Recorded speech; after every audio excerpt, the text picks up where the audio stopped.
A continuación tengo el gusto de presentar al doctor Gonzalo Castillo Rojas, quien es profesor titular de la Facultad de Medicina, es profesor e investigador en el programa de Inmunología Molecular Microbiana del Departamento de Microbiología y Parasitología de la Facultad, es un experto ampliamente reconocido a nivel internacional, particularmente por su trabajo con el Helicobacter pylori. Así que le agradezco mucho que en lugar de Yolanda, quien tuvo una urgencia, nos acompañe hoy. Muchísimas gracias, Gonzalo. Es tuyo, Claudio.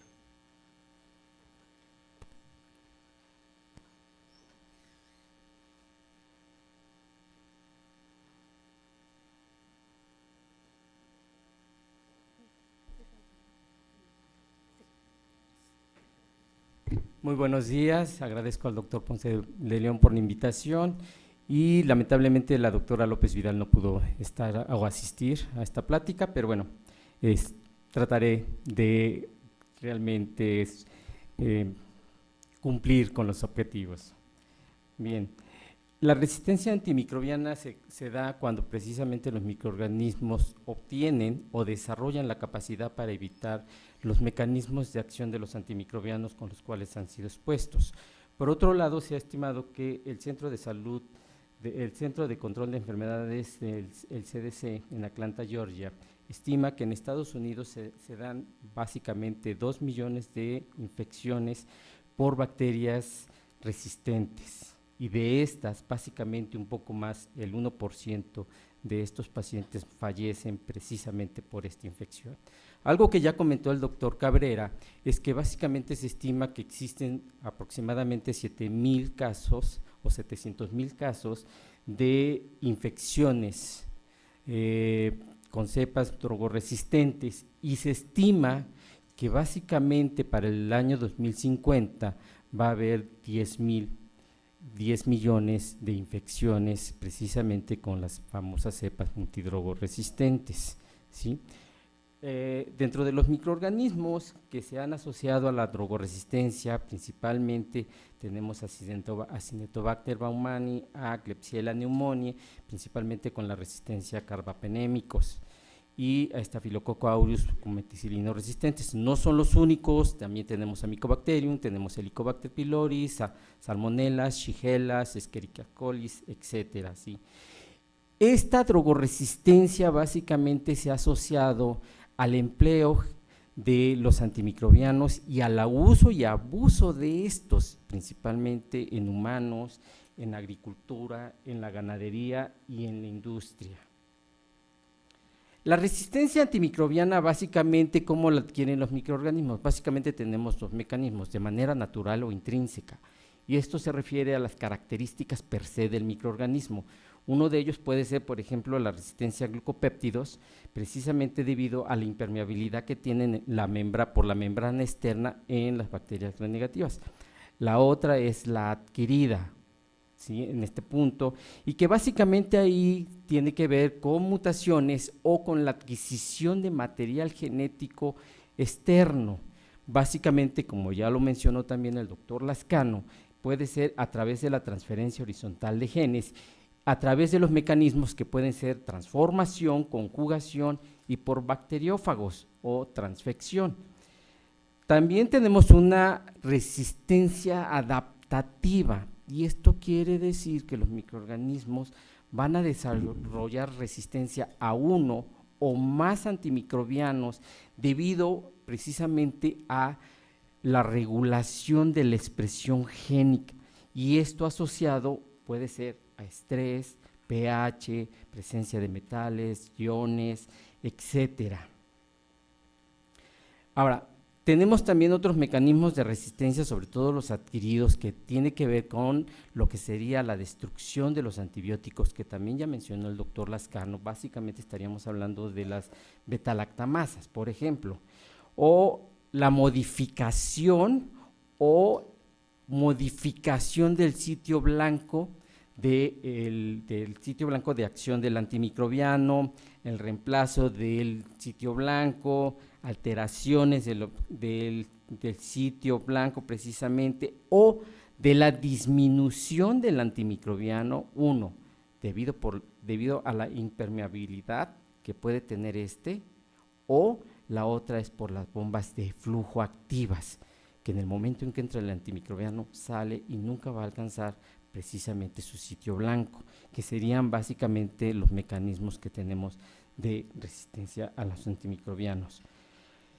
Pero actualmente, con el desarrollo de las nuevas tecnologías que tenemos de secuenciación masiva y todo esto, actualmente se han descrito nuevos mecanismos emergentes de resistencia, sobre todo aquellos asociados a estudios de análisis genómicos comparativos haciendo secuenciación de genomas completos, que es algo que les mencionó también el doctor Cabrera, que es lo que están haciendo, que estos estudios y a través de la caracterización funcional de estos se han descrito nuevos mecanismos. Por ejemplo, en esta tabla les menciono, por ejemplo, en los años, el microorganismo en particular, la plataforma que se ha utilizado en ese sentido, cuáles son los genes y asociados a qué antimicrobianos, que eso es algo que actualmente se están describiendo nuevos mecanismos precisamente de drogoresistencia. Ahora bien, ¿por qué surge la resistencia en la población? Básicamente, bueno, le vamos a echar la culpa a lo que es la prescripción de antimicrobianos, pero probablemente, y en la siguiente plática, probablemente sea tal vez uno de los que menor influencia pudieran tener en cierta parte, en ese sentido, porque generalmente en ganadería, en agricultura, ¿sí?, y en la industria pudiera ser donde se utiliza mayor cantidad de antimicrobiano, más que en la industria, más que en la clínica, ¿sí? Sin embargo, ¿qué es lo que sucede en la clínica? Básicamente estamos hablando que más del 50% de las prescripciones son innecesarias. Y esto, precisamente, este abuso y mal uso de estos es lo que ha llevado precisamente al desarrollo de la resistencia antimicrobiana. Pero también hay otra cuestión: ¿por qué emerge la resistencia antimicrobiana a nivel humano de manera individual? Este es un estudio hecho en la India con una cohorte de neonatos, y lo que se observó al primer día de nacidos prácticamente es que ellos ya estaban colonizados por miembros de la familia Enterobacteriaceae, y que básicamente estamos hablando de que el 14.3% de ellos ya tenían cepas con beta-lactamasas de espectro extendido, ¿sí?, y que al día 60 básicamente se incrementó casi al 42% de estos. Esto quiere decir que la adquisición de estos microorganismos, no necesariamente patógenos, pueden ser parte de la microbiota normal, en ese sentido, tienen per se drogoresistencia, básicamente. ¿En dónde puede ser que los factores que intervienen en la adquisición de este tipo de microorganismos? Básicamente estamos hablando del medio ambiente, el agua, la alimentación, en este sentido, y que básicamente son factores importantes en la adquisición de nuestra microbiota aparentemente saludable, pero también en la adquisición de microorganismos con drogoresistencia en este punto, y que generalmente ocurre en etapas muy tempranas. Hablando de estos microorganismos que son parte de nuestra microbiota normal, hablamos de Bacteroides fragilis, que es un microorganismo anaerobio estricto, básicamente es parte de nuestra microbiota, causa infecciones oportunistas, básicamente en infecciones intraabdominales, pélvicas, bacteriemias, infecciones de piel, tejidos blandos, osteomielitis. En este estudio, básicamente se analizaron o se estudiaron 44 aislamientos, 32 provenientes de infecciones intraabdominales y 12 provenientes de pacientes que tenían diarrea en un área hospitalaria. 44 de estos se estudiaron para 13 agentes antimicrobianos, y lo que llama la atención en estos es que hay una drogoresistencia a carbapenémicos que va de un 18 a un 29%, cuando se ha descrito que básicamente en Europa y en Estados Unidos o América en general es prácticamente de 5% o menor en este punto. Además de que presenta drogoresistencias elevadas, por ejemplo, a clindamicina. Clindamicina es un antimicrobiano que se utiliza para las infecciones por anaerobios, y vean, la resistencia 81%, prácticamente ya es un antimicrobiano útil en este sentido. Pero adicional a esto, después de un análisis genéticos y de bioinformáticos, se encontró que 16 de estos aislamientos tenían la presencia de una metalobeta-lactamasa y que 8 de ellos tenían un alto nivel de resistencia a carbapenémicos. En el análisis se encontró que corriente arriba había uno u otro de estos elementos de inserción, 1187 o 613, y lo que se especula es que la presencia de estos elementos de inserción estaban haciendo que hubiera una sobreexpresión de este gen, de la metalobeta-lactamasas, y que esto estuviera dando una alta resistencia a los carbapenémicos. Ahora bien, también hay que mencionar que no es el único mecanismo que existe de resistencia a carbapenémicos. Y adicional a esto, algo interesante es que se encuentra que varias de estas cepas eran sensibles a metronidazol, cefoxitina o clorfenicol, antibióticos, algunos de ellos que ya se han dejado de utilizar por la drogoresistencia que se tienen en algunos de ellos, en algunos casos en particular, pero que es interesante y que generalmente en la clínica, cuando se tienen aislamientos multidrogoresistentes, hay que voltear a ver a los antibióticos viejitos. Generalmente encontramos perfiles de susceptibilidad a estos. Hablando nuevamente de Bacteroides fragilis, en otro estudio, pero aquí haciendo un análisis comparativo de aislamientos ambientales, que esto también es algo interesante, se estudiaron 123 aislamientos ambientales del grupo de Bacteroides fragilis y se probaron 6 grupos de antibióticos y por PCR se realizó la determinación de 25 genes asociados a esta resistencia.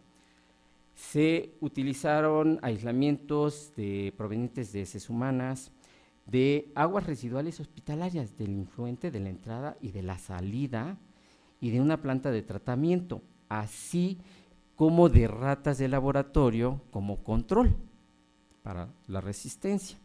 ¿Qué es lo que se encontró? Vean, en el caso de esto vemos ya una cierta drogoresistencia de algunos de estos antimicrobianos, pero vean, por ejemplo, ciprofloxacina, prácticamente 98% de resistencia en estos. Y la otra cosa interesante que se encontró es que todos los aislamientos provenientes de las aguas residuales de la entrada y salida del hospital es los que presentaban una mayor diversidad en los genes de resistencia a los antimicrobianos, lo que nos lleva a pensar que precisamente los cuerpos de agua superficiales pueden ser o representan una amenaza potencial para salud. Esto no solamente se ha visto para lo que es Bacteroides fragilis, también ya se ha visto en algunos estudios con los enterococos, con la resistencia no solamente a vancomicina, sino con algunos otros antimicrobianos en este sentido. Entonces, tampoco es de extrañarnos en este punto. Otro microorganismo que llama mucho la atención, básicamente, es Vibrio cholerae.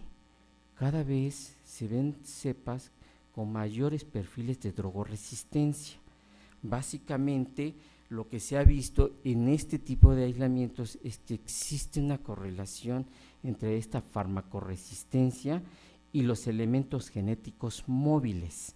Básicamente estamos hablando de los elementos conjugativos integrativos, elementos o transposones, secuencias de inserción, superintegrones, plásmidos, y que estos, como bien lo mencionó el doctor Lascano, permiten muchos de los rasgos genéticos que codifican para la resistencia, entre otros factores de virulencia, adaptación a nicho ecológico, etcétera. Pero también es algo interesante que lo vemos precisamente en esta diapositiva.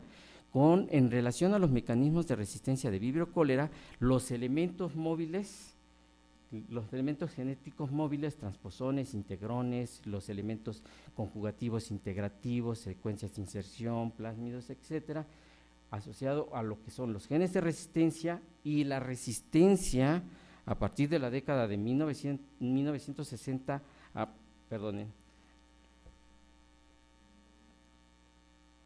2010, y en donde lo que vemos es básicamente los antimicrobianos a los cuales se ha observado resistencia en estas cepas de Vibrio cólera, y también lo que son los perfiles de susceptibilidad antimicrobiana, y conforme ha ido evolucionando, ha ido teniendo mayor drogoresistencia, y lo que llama la atención y que es muy importante ver es que incluso a muchos de los antimicrobianos que se utilizan para el tratamiento de infecciones gastrointestinales, en este sentido, estamos hablando de macrólidos, aztreonam, básicamente, ¿sí? O doxiciclina. Algo que también es muy importante y que se ha visto asociado en las cepas de Vibrio cólera es este tipo de elementos integrativos conjugativos, que básicamente hay un grupo, una superfamilia importante que se ha estudiado, que es la SXT diagonal R391. SXT es de streptomicina, trimethoprim sulfametoxazol, básicamente, y que es de los que principalmente se ha asociado a esta drogoresistencia, en general con Vibrio cólera. Pero también algo que llama la atención es que la diversidad o la plasticidad genómica que se ve con este tipo de cepas asociado a los perfiles de drogoresistencia en este punto.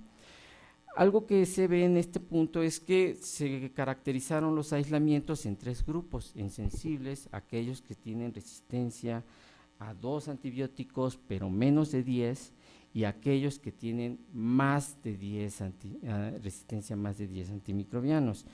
¿Qué es lo que se observó? Que el 99% de los aislamientos era resistente básicamente a lo que sería contra 2 o más antibióticos.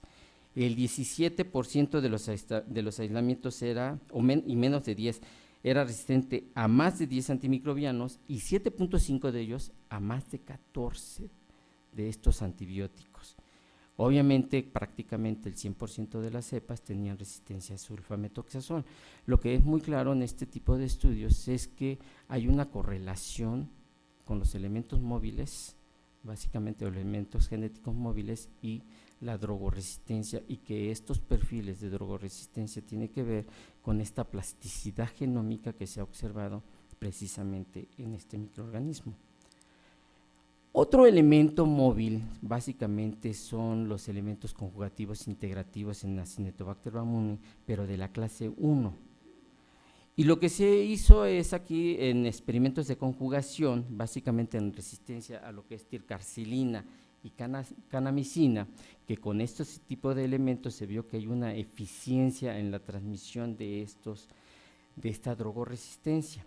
Y lo que se especula es que básicamente este tipo de integrones a nivel mundial es lo que ha permitido la diseminación de la resistencia, no solamente en este tipo de microorganismos, sino en general con muchos microorganismos relacionados.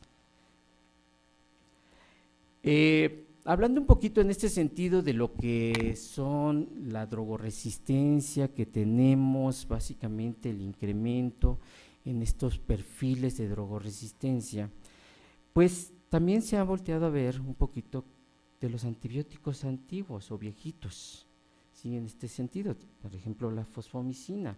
La fosfomicina es un antimicrobiano que se describió y que se describió a finales de la década de los 60. Es un análogo del fosfoenolpiruvato, y que básicamente tiene que ver en la formación del ácido acetilmurámico. Cuando se da precisamente en cepas susceptibles con este análogo de fosfoenolpiruvato, lo que lleva es que no hay formación de pared celular, hay crisis celular y por lo tanto de la muerte bacteriana. Y más o menos en 1997 en los Estados Unidos se propuso el manejo de o utilización de este antimicrobiano en infecciones de vías urinarias no complicadas. Y en un estudio relativamente reciente por Morfín Otero, más o menos en 2013, probando en cepas tanto de E. coli como de Klebsiella pneumoniae, que son beta-lactamasas de espectro extendido, se encontró que había una resistencia solo del 5%. Y lo que se ha visto también con otros estudios, incluyendo Canadá, es que la resistencia es menor al 5% en general, que esto puede ser una muy buena alternativa para el tratamiento o manejo de infecciones por cepas de beta-lactamasas de espectro extendido. En resumen, básicamente lo que podemos decir es que esta resistencia adquirida en los microorganismos no la podemos eliminar, ¿sí? En este punto, que eso es muy claro. La otra cuestión, y que ya de alguna manera lo había mencionado anteriormente, es que la secuenciación de nueva generación es una herramienta efectiva para el estudio de las amplificaciones genéticas y sus efectos sobre la expresión génica y la resistencia a los antimicrobianos, sobre todo en la secuenciación de genomas completos. Esto es algo que se ha venido haciendo y que generalmente vemos ya en muchos de estos estudios y se han descrito nuevos mecanismos de resistencia. La otra cuestión importante es que los genes de resistencia en los microorganismos está físicamente ligado a los elementos genéticos móviles, prácticamente como lo vemos en el caso de Vibrio cholerae. Puede propagarse a otras especies de microorganismos a través de la transferencia de genes horizontal, ¿sí? Ya sea a través de lo que sería conjugación, transformación en este punto. Y algo que es interesante y que seguramente van a hablar más adelante es la reevaluación probablemente de algunos agentes antimicrobianos viejos en cepas multidrogoresistentes o drogoresistentes extendidos y que pueda ser una opción viable para su manejo de esto. Pues por mi parte es todo. Gracias.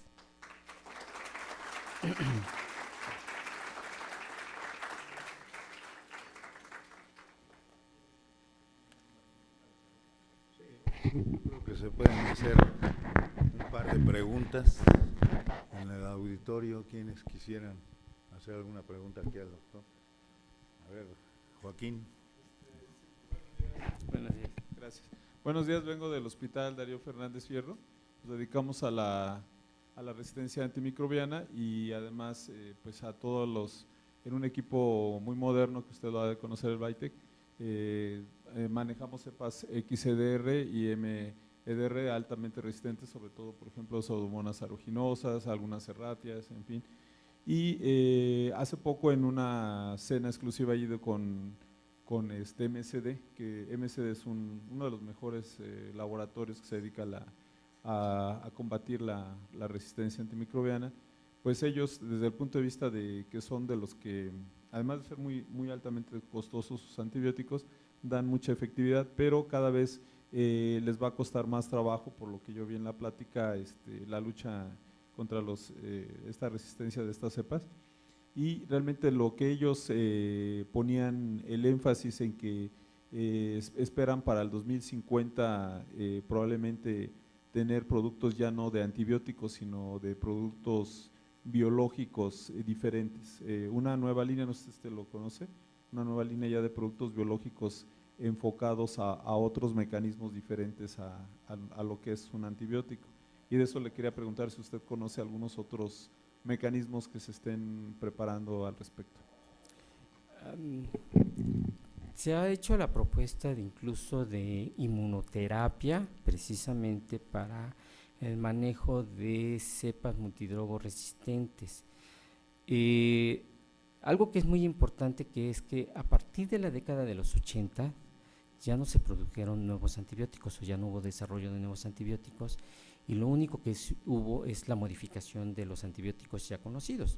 De ahí que tengamos las generaciones 1, 2, 3, 4, 5 de muchos de estos antimicrobianos y que recientemente, básicamente estamos hablando de inicio del 2000, muchos investigadores se dieron a la tarea precisamente de desarrollar nuevos sitios, o más bien utilizar dentro de los mecanismos de drogoresistencia esos blancos como blancos terapéuticos. Están en desarrollo, que era lo que mencionaba, pero lo otro que he sabido es básicamente inmunoterapia. No sé si el doctor Cabrera conozca algunos otros que nos pueda comentar. No, básicamente. Gracias. ¿Alguna otra pregunta? Doctor, al principio de su presentación oí que tiene experiencia en el Helicobacter pylori. Actualmente en el tratamiento hemos visto que hay resistencia a varios tipos de antibióticos. Como alternativa médica, algunos pacientes han utilizado, por ejemplo, el ajo crudo, el aloe vera. ¿Eso tiene importancia desde el punto de vista combatir ese tipo de resistencia? ¿O hay algún nuevo tipo de combinación para el manejo del Helicobacter? No, básicamente lo que se ha propuesto son las terapias alternativas o secuenciales, que en este caso sería, por ejemplo, uso de fluoroquinolonas, utilizándolas básicamente aproximadamente 2 meses, pero no necesariamente han mostrado una buena eficacia en la erradicación del microorganismo. Aquí en México sigue siendo un problema bastante importante, sobre todo la resistencia a claritromicina que tenemos con el Helicobacter pylori.